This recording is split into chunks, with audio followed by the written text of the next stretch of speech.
why this happened in the last 24 hours of Pablo Escobar's life. 1993, the world was consumed by a burning desire to see Pablo Escobar meet his end.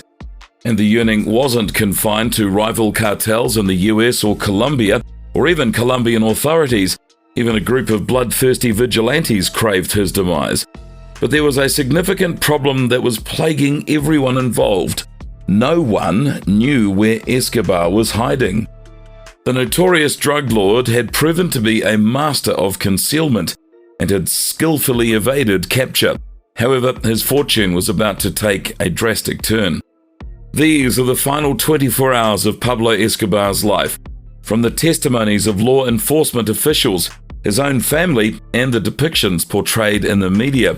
It was a mere day before his death that Escobar celebrated his birthday in a manner completely unlike the previous 16 years as the world's biggest drug lord.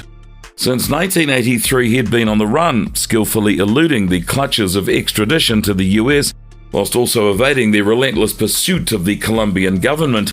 Escobar's reign of terror had left a trail of violence in its wake. Thousands of civilians, policemen, politicians, people had fallen victim to his ruthless commands. In a desperate attempt to contain the chaos, the Colombian state struck a deal with the drug lord.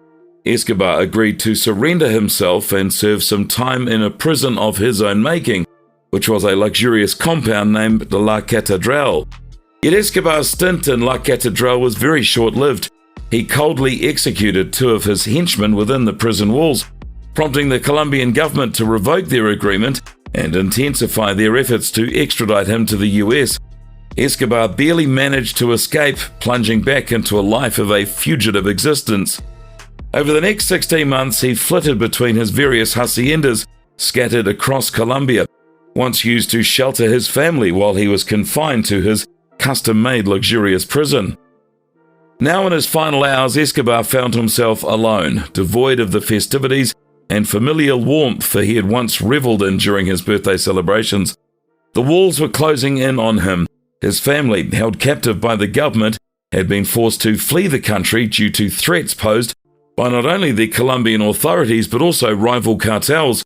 Their asylum plea in Germany was shockingly rejected, leaving Escobar bewildered and seething with anger. In a desperate attempt to express his frustration, he aired his grievances through a radio station, publicly scolding Germany and laying bare his pain. However, fate would soon play a cruel trick on Escobar. His family, having been snatched back by the Colombian government, were transformed into pawns in a dangerous game aimed at drawing him out of hiding. The tension mounted. Escobar's anxiety reached new heights as the clock ticked away his final moments on Earth. The imminent danger hovering over his loved ones was a ticking time bomb, and the weight of responsibility rested very squarely on his shoulders. On December 2, 1993, Escobar made a fateful phone call to his family, unaware that it was intercepted rival cartel-sponsored hunters. The hideout was swiftly surrounded, forcing Escobar and his loyal bodyguard to attempt an escape to the rooftop. A fierce shootout erupted as they fought back, but their efforts were in vain. Trapped on the roof, Escobar faced an insurmountable barrier, engaging in a final exchange of gunfire with the search block and Colombian police. Escobar met his tragic end, felled by a number of bullets. The official account attributes the fatal shots to an unnamed member of the search block. His death fuels controversy and mystery, with some claiming he committed suicide. His family has argued the wound's location of the shot that killed him above his right ear suggests self-infliction. Allegedly, Escobar taught his son to shoot himself in the same manner if ever captured. Sebastian, the new name that Escobar's son uses, sheds further light on the circumstances surrounding his father's demise. He reveals that Escobar was acutely aware of the monitoring and wiretapping of their phone conversations by not only the CIA but also Colombian authorities. Sebastian had initially declined the call multiple times, fearing the danger that it posed. However, his father insisted on speaking with him, eventually leading to their conversation being heard.